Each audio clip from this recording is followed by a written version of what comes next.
You're thinking about making the big move. You know, that dream of a new life somewhere else. It's exciting. But once the daydreaming ends, the real planning has to start. And three places always seem to be at the top of the list, right? Canada, the UK, and Australia. They all have amazing things to offer, but the way you actually build a life there, totally different. And that really is the million-dollar question, isn't it? It's not just about spinning a globe and pointing. It's about picking a system, a set of rules, and a future that actually works for you and for your family. So, okay, let's get into it. Here's how we're going to break this down. First, we'll talk about the dream versus the reality of the paperwork. Then, the all-important path to actually staying long-term. After that, we'll look at the price of a new life, the real cost. Then, the job equation, and finally, we'll help you build your own personal scorecard to figure out what makes sense for you. Okay, first things first. We have to be honest about the difference between a cool vacation spot and a place to emigrate. It means looking right past the incredible skylines and deep into the reality of the paperwork. This right here is maybe the most important thing to understand. Getting a visa, just to get in the country, that's one thing. But building a life, we're talking buying a home, making sure your family is secure, having freedom in your career, that is a whole different ballgame. And here's the kicker. The country that's easiest to get into isn't always the best one to build that long-term life in. That's the core trade-off we're going to keep coming back to. So, how does that trade-off actually look in the real world? Well, that takes us to the most critical piece of the puzzle for anyone thinking about the long run, the path to staying there for good. And this is where Canada, the UK, and Australia really go their separate ways. Now, before we compare them, let's just make sure we're on the same page. Permanent residency, or PR, that's the golden ticket. It's what turns you from a temporary visitor into someone who belongs.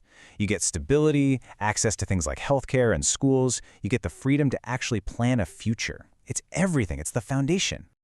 Okay, so look at this. Canada and Australia both use a points system, but don't let that fool you. They are worlds apart. Canada's express entry is pretty famous for being a clear, direct path. You get points, you know where you stand. Australia's system, on the other hand, is just incredibly competitive. To even have a shot, you often need a score of 85 or 90, which is almost perfect. But the UK, it's the odd one out. Its main route isn't about your personal score at all. It's completely tied to you having a job offer from a specific government-approved employer. That means your entire right to be in the country hangs on that one job. And this chart just perfectly shows you Canada's whole strategy. Their own official government targets show that almost 2/3 of everyone they welcome is for economic reasons. This is not by accident, It's a deliberate plan to bring in skilled people. And for you as an applicant, what that means is predictability. If you've got the skills they're looking for, there's a very clear path laid out for you. A clear path is great, but can you actually afford to walk it? That brings us to our next big topic, the price of a new life. Moving is never cheap, and some of these countries have way higher financial hurdles than others. Let's start with the UK, because this number, it changes the entire game. To even be considered for a skilled worker visa, you generally need a job offer that pays at least £41,700. For a lot of jobs, especially if you're not in London, that is a really, really high bar. So you're probably wondering, why is it so high? Well, this chart, which comes from the UK government itself, basically explains the logic. It shows a straight line. The more money someone earns, the more they contribute in taxes. So that high salary rule, it's a deliberate policy to make sure that new immigrants are, from day one, putting more into the system than they take out. And the costs don't stop with the salary. Nope. On top of all the visa fees, if you're applying to the UK, you also have to pay a pretty hefty upfront fee called the Immigration Health Surcharge. It gets you access to their healthcare system, the NHS, but it's another huge cost you have to plan for before you've even packed your bags. So beyond just the fees to get in, what about the day-to-day cost of actually living? Now, this changes a lot depending on the city, but the general trend is pretty clear. Australia tends to be the most expensive, mostly because of crazy high housing costs in places like Sydney and Melbourne. Canada, on the other hand, often has a lower cost of living, which means your money can go further. And the UK is kind of a mixed bag.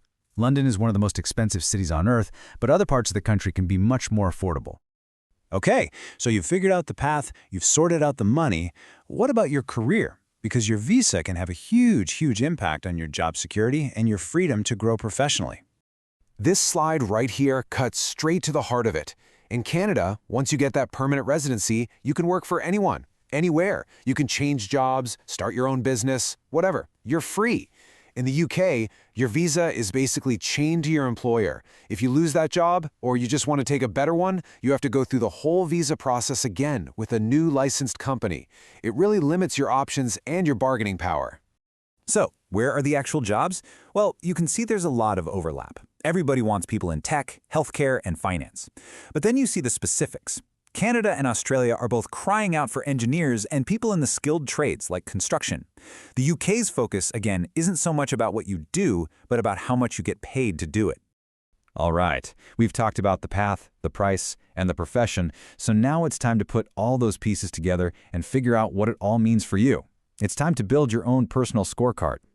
This scorecard really lays out the big trade-offs. So, what does this actually mean for you? Well, if your number one priority is a clear, predictable path to residency with total career freedom, Canada really stands out. If you've already landed a high-paying job offer and your focus is on earning potential, the UK system is literally built for you. In Australia, it offers an amazing lifestyle for sure, but it asks you to win a really tough competition and handle a higher cost of living. It's a high bar, but the payoff is huge if you can clear it. And hey, don't just take my word for it. Listen to this quote from the experts at Immigration. They basically say the UK is for the high earner who's already got a sponsor. Australia is for those with very specific in-demand skills who can dominate the points system. And Canada, they see it as the best all-around choice for skilled professionals and families who are looking for that long-term stability. At the end of the day, there is no single best country. There's only the country that's best for you. Every single path we've looked at involves a trade-off. So the real question you have to ask yourself is, which one are you willing to make?